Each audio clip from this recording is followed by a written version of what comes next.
Hi guys! Magandang gabi. Welcome back po dito sa Gandara SRU channel for showbiz update. Andito na naman nga po akong muli nagbabalik.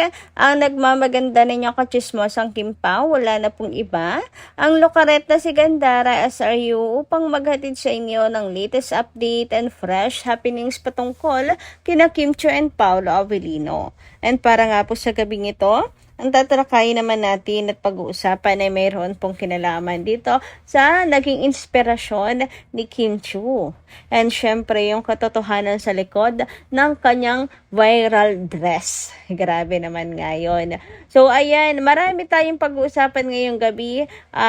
Kaya tumutok lang po kayo hanggang dulo ng atin pong balita. Mamaya pag-uusapan po natin ang buong detalye. Pero bago po ang lahat, sa mga hindi pa nakaka-subscribe sa ating channel, pakiclick lang po tayo na ating subscribe button at notification bell na nandyan sa baba upang kayo maging updated at ma-notify po tuwing may bago tayong chika at balita hinggil sa Kim Pao.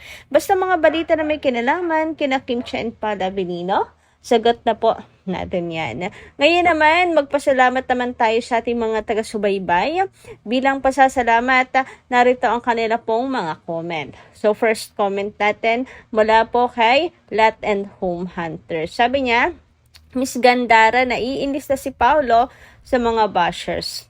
Kim and Paolo stay strong already. Dahil sa maraming naiinggit siya.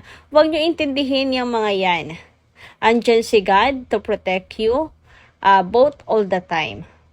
At huwag kayong bibitiw dalawa.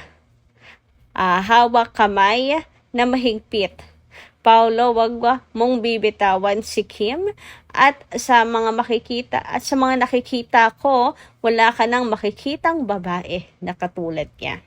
Na tapat at tunay ang pagmamahal niya sa'yo at kaya kayang ipagsigawan sa buong mundo. Wala siyang pakialam sa kahit kanino dahil ikaw ang mahalaga sa kanya. Kaya wag mong intindihin ang gustong ibagsak kayo. Basta isipin nyo, sobra kayong mahalaga sa amin at lagi nakasuporta at nagmamahal sa Kim Pao. Paolo, ikaw ang lalaki, kailangan matatag ka sa love life nyo ni Kimi. Manindigan kayong dalawa kahit anong mangyari. Basta magkasama kayong dalawa palagi. Total, Kim is very strong woman at kaya kang ipaglaban at ipagmalaki sa buong mundo. At kaya kang ipaglaban ng patayan yan at sobra kang mahal ni Kim. Paolo, kailangan matibay ka, malakas ka, lalo pa ngayon na may bago na namang nagdadala ng family name mo. Ano daw? Talaga ba? Okay, yung sa chika, nabuntis, kala ko naman kung ano yun. Okay, kaya kailangan mong magpakatatag in life. Kim Pao forever. God bless you both. Take care always. We love you both. Grabe yung comment ni Lot and Home Hunter. Pang-wedding Pang-wedding message and wish para sa bagong kasal. Huy! Grabe naman nga yan. Na-imagine nyo yung nanay na nagwi-wish na sa bagong kasal, yung gano'n, nagbibigay ng message, ganyan, so pakatatag lang kayong mag-asawa, ito pala ang simula ng journey ng buhay niya. Hoy, may mga gano'n. Grabe yung comment nila Lot and Home Hunter. Grabe, bakit ba? Puro kasal ang atin pong mga nasasagap na chika. Ano to? Sa bagay, pwede na rin para ma-manifest, di ba? Malay mo, biglang ma-manifest natin at magkatotoo. Yung puro tayo kasal, tapos biglang nagkatotoo. Boom! Pinakamasayang araw ng Kim Pao fandom yon for sure. Anyway, dumako naman po tayo sa next comment natin ngayong gabi, which is from Miss Norma Dayag. Sabi niya rito, Gandara, we are just human being. So we cannot control our emotions if below the belt na yung bashing nila kay Kimi. So far, we will answer these bashers. We have to fight for Kimi. We are not robot. We are human to exercise our freedom to express our intense answer to their bash. God bless Kim Pao. So, ayun na nga. Tao lang po tayo. At minsan, hindi po maiwasan talagang mapuno na gustuhin man natin na praktisin na baliwalain na lang sila at pagtawanan yung mga basher, talaga mapupuno ka rin minsan. And bilang syempre, Kim Pao fans, ay magiging Kim Pao defender ka na rin, lalo na kung below the belt na nga talaga. Alam niyo naman si Kim, hindi po yan madalang si Kim. Kung tutuusin, ayaw niyang pumatol sa mga bashers kasi ayun nga sa kanya, malungkot ang buhay ng mga bashers na yan. Kasi kung masaya sila, bakit sila magkakaroon ng oras para magsabi ng kung ano-ano na masasakit sa kapwa? Ibig sabihin, malungkot sila at hindi sila masaya sa buhay nila. Kaya wala pong magawa. 'Di ba? Yun po yung mantra ni Kim Chiu. And si Paolo naman talagang very nonchalant at hindi po talaga pinapansin tong mga bashers na to. Pero, ayun, bilang fans, tayo yung lumalaban para sa kanila. Ganyan talaga tunay nagmamahal eh. Hindi talaga maiwasan mga madam. Anyway, sabi naman ni Mamila Carillo, Ma'am Gandara, tama ka sa mga sinabi mo tungkol sa Kim Pao kasi marami na anang babati ko sa Kim Pao. Wala daw katuturan ang balita tungkol sa Kim Pao. Bakit ma'am? Kung ayaw maniwala sa mga balita tungkol sa Kim Pao, wala na silang pakialam. Basta tuloy lang ang saya namin sa Kim Pao. Hindi dapat pansinin ng mga bashers kasi nababaliw nasa inggit sa Kim Pao dahil maganda ang kalagayan ng aming Kim Pao. Tinadhana na ang Kim Pao. Basta Kim Pao, masaya kayo.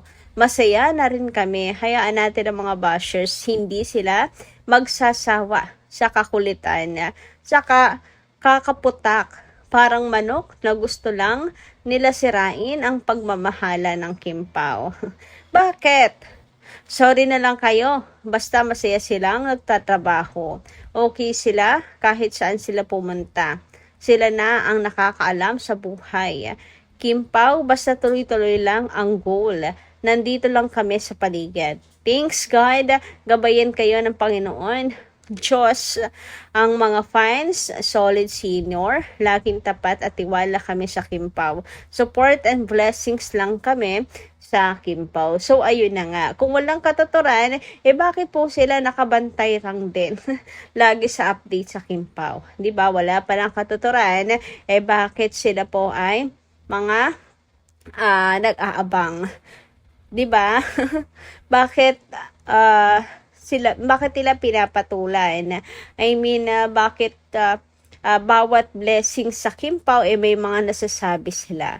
Yung mga ganong bagay. So, bumabalik din po sa kanila halatang mga mema na lang po ang mga bashers na to. Baka po sila, wala pong katuturan ang kanila pong ginagawa. Ang manira ng kapwa tao. 'Di ba? Yung hindi masaya sa pag-angat ng kanilang kapwa. Mga walang katuturan ang buhay nila. Charot. So, yun lang po muna ang mga comments natin ngayong gabi at tumako naman sa atin pong mga nasagap na balita. So, naalala nyo ba ang viral dress na to ni Chinita Princess? Grabe, napakaganda naman po talaga ang dragon dress ni Kimi. Dragon, bakit hindi horse Kim? 'Di ba year of the horse ka? Charot. So ayan, may nagsabi na hango daw pala sa tattoo ni Paolo Avellino ang dress na yan ni Chinita Princess. So ang dragon ni Paolo ay bumiti na sa balikat ni Kim. Bantay sarado daw talaga. So inspire kay Paolo Avellino. So inspirasyon ni Kim si Pao. Ganon. Uy, grabihan. Anyway, narito yung mga comments ng netizens. Ang ganda talaga ni Kimi at ang gown niya. Inspired by dragon. Parang tattoo lang ni Papi sa dragon, pati yung color. Yung dragon nakasabit sa balikat ni wifey Kimi. Bantay sarado talaga. God bless them both. Yes, yung dragon ni Pao P. nakapulupot sa katawan ni Josawa. Ang cute na accent. Wag basta-basta umakbay kay Kimi. Baka ang dragon ang mapatungan ng kamay mo. Ay, gusto ko yan. Talagang bawal. Nakabantay po si Paolo Avellino, ang kanyang dragon. Charot. Anyway, dahil nagpa-feng shui po muli si Kimi or si Chinita Princess sa kanya pong latest vlog na in-upload sa YouTube, napagtanto ng mga fans na talaga pong wala nang makakahadlang, talagang nakatadhana ang dalawa. Nakatakda silang dalawa. Di ba nga sabi ng Kung Fu Master, hinahatak siya ng dragon? Nakatadhana talaga sila. Anyway, ayan, Horse and Dragon, Love, Compatibility. So, ito yung Horse and Dragon. Compatibility shows a relationship whereby everyone is happy and they appreciate each other for what they do. And lagi naman ganyan ang Kim Pao. They appreciate each other sa lahat po ng kanilang ginagawa. And talagang compatible silang dalawa. Talagang nakatakda sila Kim and Paolo. And sabi nga, more projects daw sa Kim Pao this 2026. Wow, maganda yan. Di ba, ang sarap panoorin, ang sarap pakinggan, maraming projects ang Kim Pao, compatible talaga silang dalawa. Tapos, syempre, hinahatak si Kim talaga ng dragon. So, ibig sabihin, nakatakda talaga ang dalawa sa isa't isa. Anyway, hanggang dito lang po muna ang ating update. Maraming salamat po guys sa inyong pakikinig and kita-kits po muli sa mga susunod natin chika. Marami pong salamat.